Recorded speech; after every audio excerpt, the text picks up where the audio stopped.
నీ మీద ఎవరైనా రాళ్ళు వేస్తున్నారా? ఉద్యోగం చేసే చోట నీ మీద రాళ్ళు వేస్తున్నారా? ఏడవద్దు.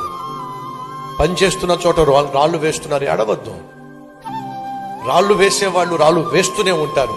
ఆ రాయి వాళ్ళు నీ మీద కేసారనుకోండి, మళ్ళీ నువ్వు రాయి వేసావనుకోండి, మళ్ళీ వాళ్ళకు ఒక రాయి ఇస్తున్నావు నువ్వు మళ్ళీ వేయటానికి.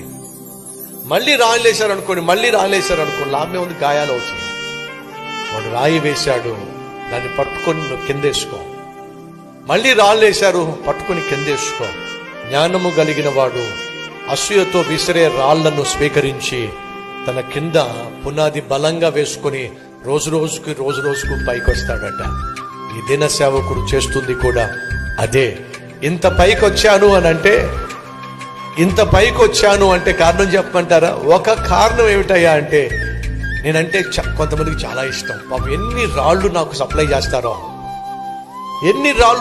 చేస్తారో పాపం. Every month, every week, everyday వాళ్ళు రాళ్ళు సప్లై చేస్తూ ఉంటే చక్కగా కిందేసుకొని, ఇదిగో ఇంతటి సేవకున్నయ్యాను. సహోదరులు, విమర్శించే వాళ్ళు విమర్శిస్తూనే ఉంటారు, వారికి వేరే పని లేదు. అసూయ పరులు అసూయతో రగిలిపోతూ ఉంటారు, అది వారి బుద్ధి. కానీ వినండి, అసూయతో జీవించే వాళ్ళు అడుక్కోవాల్సి వస్తుంది.